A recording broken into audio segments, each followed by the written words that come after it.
बिटिया काहे तक गुस्साइल बनो। देखा बिटिया गुस्सा विवेक के खा जाला।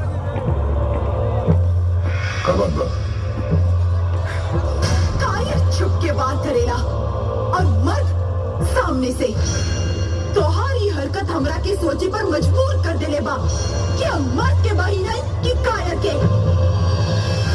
चिल्ला ले जवाब दे तब बढ़ छोड़ के दायरा खत्म हो जाएगी। दायरा के बचाई हाँ सार बहनोई के सम्मान करेला ओकरा पीठ पे बोल ना।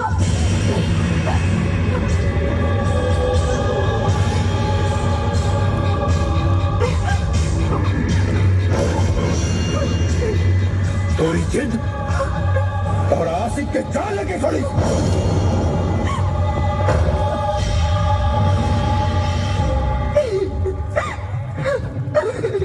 हवेली के बाहर अगर किरण के कदम गए तो मांग में सुहाग के सिंदूर की जगह पति की चिता का राख भरिया। सुनी कैलाश किरण ये हवेली के बाहर न जाएगी चाहिए। तो आज जिम्मेदारी है। जी भैया चलिए मुझे जी चलिए।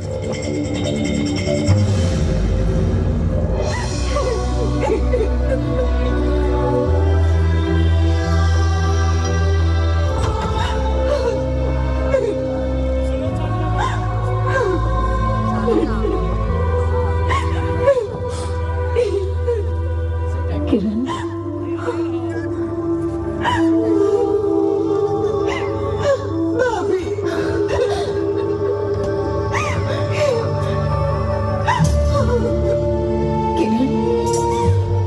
अपनी की मदद भगवान के सिवा क्यों नहीं कर सकते। काहे कि एक औरत की नजर में औलाद से कीमती ओकर सुहाग होला। भाभी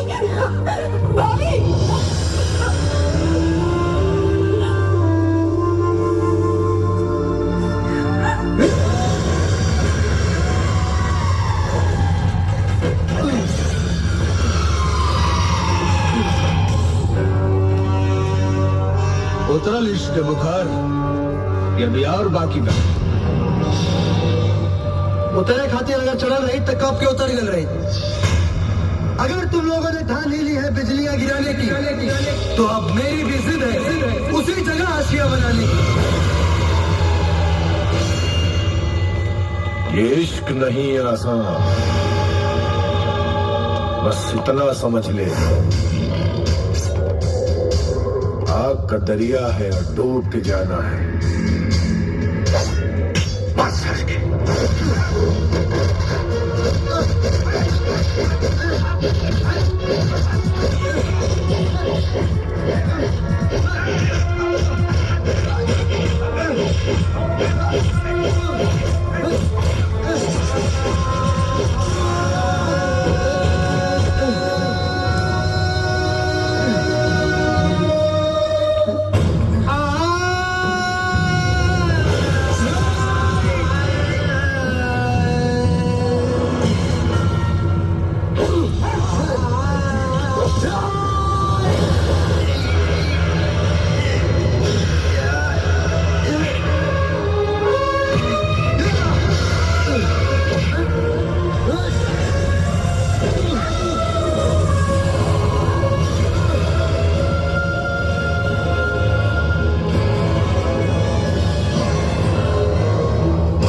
जान गवावे के पड़ी। किरण तोरा जिंदगी में कब न आई जरूर आई।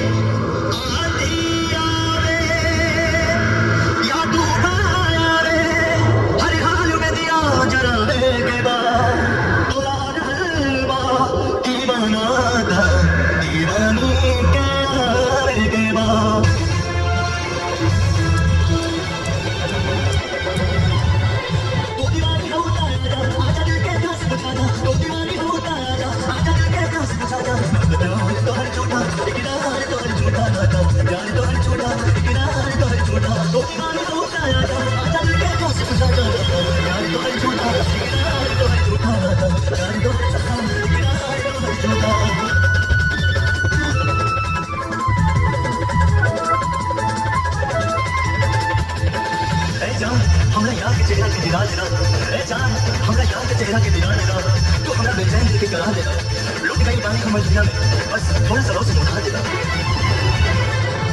हमरा काटे तू हर गुफा से टकरा जानू हमरा एक राज के दौर बाबन हो दिया जानू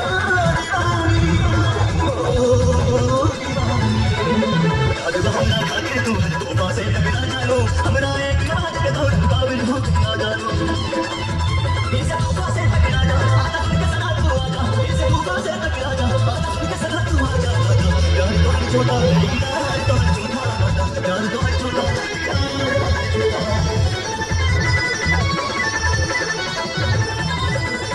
तो इंतजार में मैं बना रहा मैं ये भी धड़कन नहीं करेगा आज मोहब्बत की इंतजार होता गया दूंगा ये आई जरूरी बा हम बना के रोता जाए मैं संता पूरी बा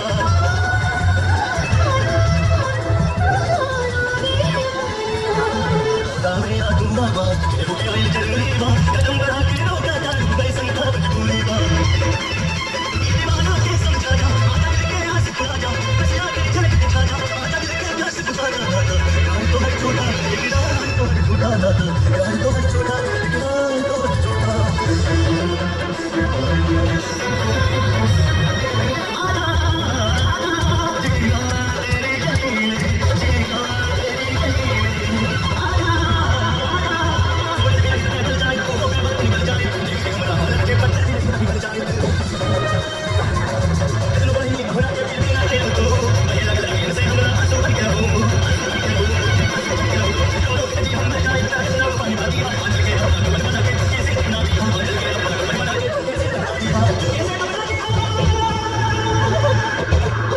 बस इतना वफा निभादा आंचल के कसम बना दो एक बार गले से लगा के ए जान हमें दफना दो ना दो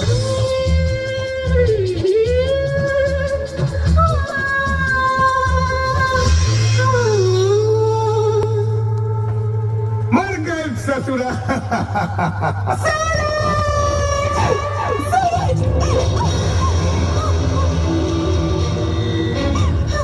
बड़ा सही टाइम पे लिए बहन हैं?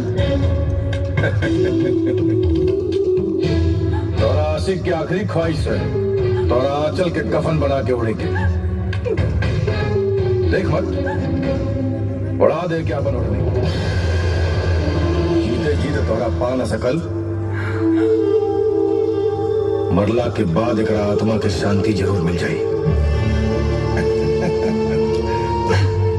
ना भैया कहीं ओढ़नी की हवा लग गई ना तो सूरज के सीना में फिर से सांस जग जाई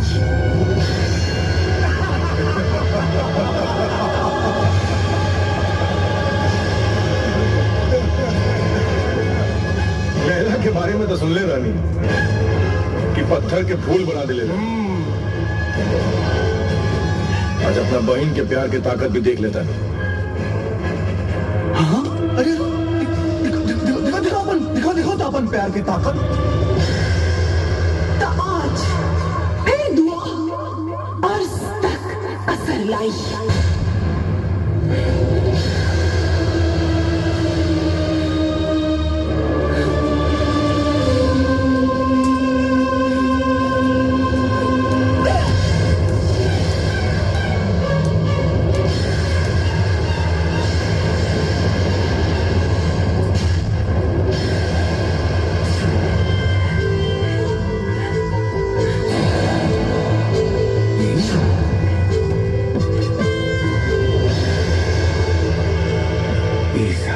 नकली हो गई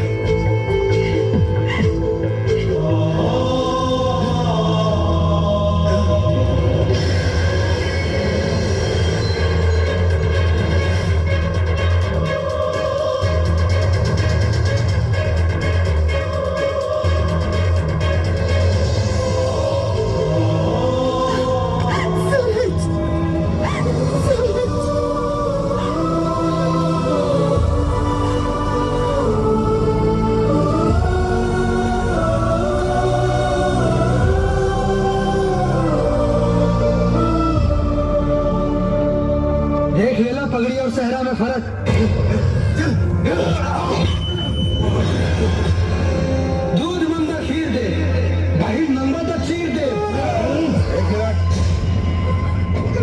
की मजबूरी ना रही ना, तो मोहब्बत और शादी की सेहरा के सपना के साथ साथ 27 फीट जमीन के भीतर गाड़ चले रहती। गड्ढा की गहराई 2 फीट बढ़ा दी है भैया, काहे से कि बहन और बहन के आशिक के एक साथ दफनावे में आसानी रही। चाहती तो कबले भगा के लेके चल जाती। राजेश्वर सिंह के मान मर्यादा गली के कुत्ता नाप दी। बाकी सार के सम्मान बहनोई के जान से ज्यादा कीमती। देह के दर्द और माथा से निकलत खून देख के कीमत के अंदाजा हो गई है।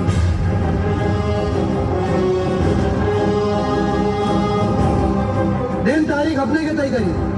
डोली बारात लेके हम आई, दुल्हन के ले जाए में डंगा डलनी, तब बहनोई के डंडा ससुरारी में झंडा बना के फहरावे के पड़ी।